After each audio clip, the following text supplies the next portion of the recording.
रायगड सम्राट अल्पावधिक लोकप्रिय ठरलेले रायगड सम्राट रयतेच्या सेवेसाठी सदैव पुढे। रायगड सम्राट राजकीय, सामाजिक, शैक्षणिक, शेतीविषयक अचूक बातम्यांसाठी रायगड सम्राट न्यूजला सबस्क्राईब करा।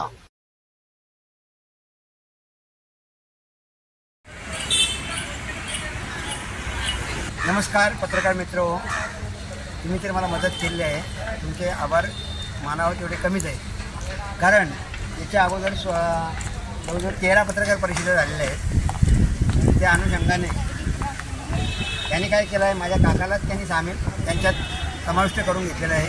पण काका गेले नव्हते मोठा अफिडेविट करायला। मौजे वावंजे तालुका पनवेल सर्वे नंबर 123/2 ही कॉरिडॉर महामार्गात जाणारी जागा 4 वर्षापूर्वी मी आजारी असल्या कारणाने व माझ्या बहिणींच्या मुलांची लग्न असल्या कारणाने विक्री केली होती, प्रति गुंठा 4,30,000 प्रमाणे। पण नामदेव गोंडे कुठेतरी आजारातून वाचणारच नाही व त्यांनी स्वस्त किमतीत त्याची दक्षिणेकडील व काकांची उत्तरेकडील श्री परशुराम सीताराम गोंडे यांची विकून मरून गेला। कारण त्यावेळी कोरोनाचा काल होता, लोक पटापटा मरत होते। पण ईश्वर कृपेने व हिंदुजा हॉस्पिटलमधील अद्ययावत उपचार प्रणालीमुळे मी त्या आजारातून वाचलेला आहे आणि मग हे संपूर्ण सुरू झालेलं आहे। मी वाचल्यामुळं मग मी त्यांना अगोदर त्यांनी अतिक्रमण केलं होतं परशुराम सीताराम गोंडे यांचे 9 ते 10 गुंठे। मी त्या सिद्धार्थ नरेंद्र भल्ला हा सदर जमीन विकत घेणारा, हा जमीन सुरुवातीला विकत घेणारा तोच आहे। सदर जमिनीची वचनचिठ्ठी करार 20/11/2019 असताना परत मी मरणार नाही असं हे करून त्यांनी परत 25 सप्टेंबर 2020 रोजीचा वचनचिठ्ठी करार केलेला आहे आणि त्याच्यात मी 38 गुंठ्याचे पैसे घेतलेले आहेत व तलाट्याला खोटा रिपोर्ट बनवायला सांगितलं आहे। आमच्या गावातील एक माणूस आहे त्यांनी, प्रकाश अंकुश खैरे, कारण हे सगळं सिद्ध करेन मी, एवढं माझ्याकडे पुरावे आहेत। तलाट्याला खोटा रिपोर्ट बनवायला सांगितले, मंडळ अधिकाऱ्याला खोटा रिपोर्ट बनवायला सांगितलं आहे आणि त्यांनी माझ्याकडे कबुली दिलेलं आहे। 2 वेळा मला जमीन परत करायला तयार झाले, पण हे कुठेतरी कोणतरी नेता येतो आणि कुठेतरी काम अडतं, तर त्यांना मी आता सोडणार नाही। पोलिसांनी त्यांचं काम करावं, कारण याच्यात सरकारी कागदपत्रामध्ये बेकायदेशीर बदल घडवलेला आहे। आकार फोडत म्हणजे भूमी अभिलेख कार्यालय यांनी 21/9/2020 रोजीची मोजणी झाल्यानंतर मोजणी रजिस्टर नंबर 2262ने त्यांनी जे आकारफोड पत्रक केलं आहे त्याच्या सहीचं भालेराव साहेब यांचे, त्याच्यात सरकारी कागदपत्रामध्ये बदल घडवलेला आहे। म्हणजे कसं काय, माझ्या जमिनीतून दक्षिणेकडील जमिनीतून त्याला 14 गुंठ्याचे पैसे मिळत होते, कोणाला श्री विक्रांत गिरीश संसारे यांना। कारण खरेदी खत करताना त्यांनी सिद्धार्थ नरेंद्र भल्ला यांनी, एजंट अर्चन नारायण सुर्वे व नितीन भोईर यांनी काय सांगितलं मला, सिद्धार्थ नरेंद्र भल्ला हा मोठा शेठ आहे, अरे भिकारचोटा येतो, हे शब्द ठेवाच, कारण शेठ लोक असं करत नसतात काम। त्याने सर्वांना लाच देऊन तलाठी, मंडळ अधिकारी, तहसीलदार विजय तलेकर, भालेराव साहेब मोठी लाच देऊन, आणि हे मी केलं हे दाखवण्यासाठी 31/8/2020 रोजीचा मोजणी अर्जावर माझी सही घेतलेली आहे। पण मी ज्यावेळी माहिती अधिकार काढला 4/4/2022 रोजी अर्ज करून 7/4/22 रोजी मला जी 24 पानांची पाहिली संचिका मिळाली, त्याच्यात माझं नाव खोडलेलं दिसतं आणि त्याच्यात विक्रांत संसाराचे पुढे नाव टाकलेलं आहे। माझा फोटो काढून तिथं त्याचा फोटो लावलेला आहे, सरळ सही आहे ना माझी पुसली आहे व्हाईटनरने, आणि त्याची सही त्यांनी कुठे केली, तिथं नाही केली, अर्जदाराच्या कॉलममध्ये वरच केले, आणि ती पण झेरॉक्स सही। कारण हा विक्रांत गिरीश संसारे हा पायलट आहे, त्याचा कारभार आता हा सांभाळतो। कोण? सिद्धार्थ नरेंद्र भल्ला हा अख्तेरी आहे। यांनी सर्वांना मोठी लाच देऊन अगोदर तो काय बोलत होता माझ्या काकांच्या समोर, हे सब तुम किया आहे ना। आता 24/12/2021 रोजी फेरफार मंजूर झाल्यावर मंडळ अधिकारी याने 6ला नोंद न घेता तलाठ्याच्या रिपोर्टनुसार व त्याने आणलेल्या कागद चुकीच्या लेखी पुरुषीच्या अनुषंगाने विजय तलेकर यांनी काहीही न बघता, विजय तलेकर एवढा त्यांनी 7 ऑप्शन टाळलेले आहेत विजय तलेकरने। इकडे असताना मी त्याला दाखवलं असतं मी, पण त्याची बदली झाली। त्याची मंडळ अधिकारी विजय पाटलांना सांगितलं, तो जर इथं असताना त्याला दाखवलं असतं मी काय ते नामदेव गोंडे। त्यांनी खरेदी खतातील 5 ऑप्शन डावळलेले आहेत, तो जाईल कुठे, तिथं असेल तिथं जाऊन त्याला बघतो मी। विजय तलेकर मंडल अधिकारी नाशिकला गेला आहे आणि हा तहसीलदाराला तलाठ्याला इथंच पकडला होता मी. त्याने खोटा रिपोर्ट बनवला आहे. तो माझा मित्र होता अगोदरचा. याबाबत आणि त्यांनी काय केलं, माझेच वकील मी आमची जमीन खरेदी खत रद्द करायला कोणी तयार होत नव्हता वकील. पण माझे जे के पाटील यांनी चला बोलतो मानसीताई आपल्या आहेत, ते मानसीताईंकडे जाऊ. त्या मानसीताईंकडे गेलो होतो. त्यांना आम्ही 3 लाख रुपये दिले खरेदी खत रद्द करायला. आता आम्हाला वाटलं त्याच दावा करतील, पण त्याने त्यांचे मिस्टर संतोष म्हात्रे यांना दिला आहे. अगोदर 15 दिवस ते काय सांगत होते, अरे हे भल्ला अत्यारे आहे ना, आपल्या पायाशी लोळण घेत येणार. पण त्यांनीच नंतर दिला खरेदी खत रद्द करायला, पण त्यांनीच वाटणीपत्र केलं. आणि काकांची जमीन आणि माझी दोघांची सारखीच, पण रजिस्टर वाटणीपत्र काय सांगते 4-15. काकांचं क्षेत्र आहे 17.70 जिरायती, 1 गुंठा वर्कस 0.65 फूट करावं हे त्यांचं क्षेत्र आहे. पान नंबर 5-15वर माझं क्षेत्र आहे. माझं कसं आहे 18.70 जिरायती व 0.65 फूट करावा हे 24/8/2020 रोजी नावावर झालेलं आहे. आणि मी खरेदी खतात पूर्ण गटाचे पैसे घेतलेले आहेत असे दाखवून खोट्या तक्रार केसेसच्या अनुषंगाने तलाठी खोटा रिपोर्ट, लेखी पुरशीची गरजच नव्हती, पण ह्या विजय तलेकरने मोठी हे घेतलेले आहे. आणि त्यांनी माझ्याच वकिलाला संतोष म्हात्रे यांना घेऊन खोटा अफिडेविट बनवलेला आहे. आणि ते पण आता मिळेल म्हणून मी पत्रकार आता तुम्हाला बोलवलं आहे. ते आता लवकरच मिळेल. सन्माननीय जज नयोमी मॅडम पवार नयोमी पवार मॅडम ते मला लवकरच देतील अशी आशा निर्माण झाली.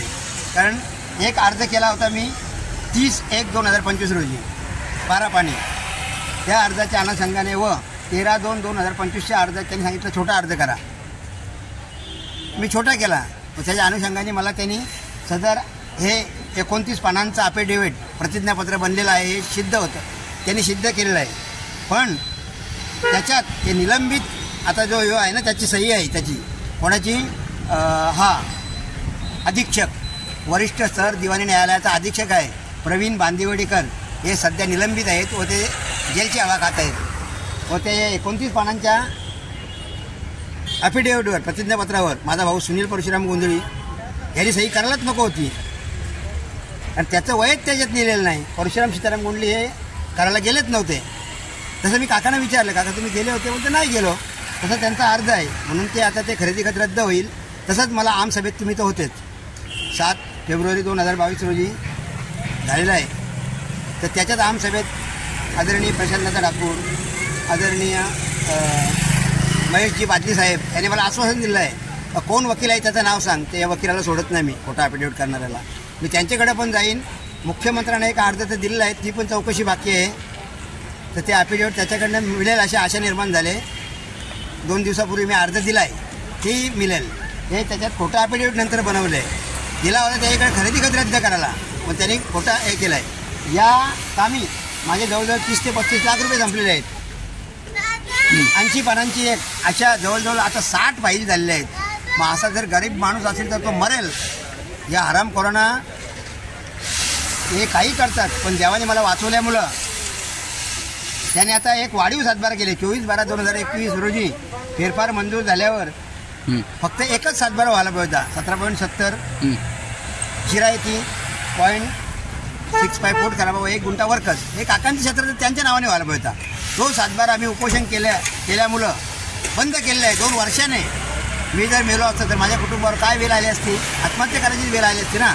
आणि तसा तो बोलत होता हे सब तुमची आहे माझ्या काकांच्या समोर. पण आता 24/12/2021 पूर्ण हिस्सा नावावर होऊन सुद्धा हे काही बोलत नाही. तर यांना आता वाचवायला गेलो तर हे सगळे वाचतात. कोण तहसीलदार विजय तलेकर, संतोष कचरे मंडल अधिकारी, तलाठी यांना वाचवण्यासाठी त्यांनी माझ्या काकाला पुढे केलेलं आहे. या सर्व प्रकरणाचा आपण एक सिनेमा काढणारा असा चर्चेचा विषय ठरला. सिनेमा म्हणजे साहेब सरळ खोटीगिरी आहे. खोट्या तक्रार केसेस, फसवणूक, सरकारी कागदपत्रामध्ये बदल आणि सरळ खोट्या सह्या काकांच्या ज्या सह्या मारलेल्या आहेत त्या एकदम खोटे आहेत. परशुराम सीताराम गोंधळी त्याची सही कशी आहे आणि या सही चेकिंगचा त्याने अर्ज पण दिलेला आहे. पुढचं पाऊल काय असणार आहे? पुढचं पाऊल न्यायालयात आता 15 तारखेला वरिष्ठ स्तर न्यायालय पनवेल इथे कोर्टाची केस आहे. तो वकील जरी याला त्या आणला होता त्या तांबडे वकिलाला इथे त्यांनी सांगितलं नामदेव गोंधळी काय असा माणूस नाही. आणि मी त्याच्यासमोर असतो साहेब जर तुम्ही चुकीचं केलं तर माझी गाठ माझ्याशी आहे. त्याला सांगून टाकलेलं आहे मी व्यवस्थित करायचा दावा मी PhD केलेली आहे याच्यात, 10वीपासून माझा अभ्यास आहे. हां, परत सन्माननीय दत्तात्रय नवले साहेब उपजिल्हाधिकारी यांनीसुद्धा यांच्याकडे आता 9 तारखेला हे होती सुनावणी, पण ते आले नाहीत. नसल्यामुळे आम्हाला आता पुढची तारीख 17 दिलेली आहे. माझे काका, माझा जसे 2 भाऊ आले होते, तर आता ती 17 तारीख दिली आहे आणि संपूर्ण चौकशी लागलेली आहे. आणि जय आपला होणं अंतिम टप्प्यात आहे. विजय नाही झालं तर मला त्यानं पोलिसांचं काम मला करावं लागेल, एवढंच सांगतो. ते मी महानगरपालिकेला तक्रार अर्ज केलेला आहे का मला न्याय मिळावा म्हणून असे बॅनर लावायची परवानगी दे. त्याने मला लेटर दिलेलं आहे तर तुम्ही ऑनलाईन पण अर्ज करा. तर असे 10-20-4 बॅनर रेडी आहेत माझ्याकडं. हां, आणि विजय अंतिम टप्प्यात हे पण सध्या तरी माझ्याकडं 100 बॅनर 100 स्टिकर A3चे रेडी आहेत. तुम्ही आता लावले नाही, पण हे सगळीकडे झलकणार आहेत आता 10-20 न्याय नाही भेटलाच. आणि आता कोर्टाची केस आहे 15 तारीख 15 एप्रिल. हां, वरिष्ठ न्यायालय पडवेल. तशीच 17 तारखेला उपजिल्हाधिकारी नवले साहेब आता यांच्याकडे सदर प्रकरण गेलं. तसेच नाही ना, कारण जिल्हाधिकारी रायगड अलिबाग यांनी प्रकरण तिकडे वर्ग केलेलं आहे. माझा 15 पाण्याचा अर्ज आणि 17/12/2024चा अर्ज त्यांनी वर्ग केलेला आहे तिकडे, तर त्यांना सुद्धा दिलेलं आहे. सगळीकडं त्यांचे अपील अर्ज सन्माननीय जिल्हाधिकारी उपजिल्हाधिकारी संजयजी शिर्के साहेब व तहसीलदार चंद्रशंजी पवार साहेब महसूल यांनी 4 पानाच्या पत्राच्या अनुषंगाने चौकशी लागलेली आहेत. त्यांचे संपूर्ण अर्ज केलेले आहेत. एक अर्ज कुठला बाकी आहे, 21 जुलै 2022 रोजीचा अफिडेव्हिट. तर त्यांची पण 90 दिवसाची मुदत आहे आणि त्याची 90 दिवसाची मुदत आहे. आणि सन्माननीय जिल्हाधिकारी साहेब यांनी जे दिलं आहे त्यांची पण 90 दिवसाची फक्त राहिलेलं आहे. सगळे अर्ज खंडपीठ कोकण भवन येथे मी केलेले आहेत. हां, आणि संपूर्ण चौकशी चालू आहे. कारण त्यांनी काय केले, सरकारी कागदपत्रामध्ये बेकायदेशीर बदल व खोट्या तक्रार केसेस, तलाठी खोटा रिपोर्ट म्हणून ते त्यांची बदली केलेली आहे. बदली करून जातील कुठे. माझे तर 2 पुण्यते झालेले आहेत, तर त्यांनी लक्षात ठेवावं. या कामी माझ्या आईचा मृत्यू झालेला आहे, त्यांना सोडणार नाही मी. नाराज आम्हाला नाही न्याय न भेटल्या.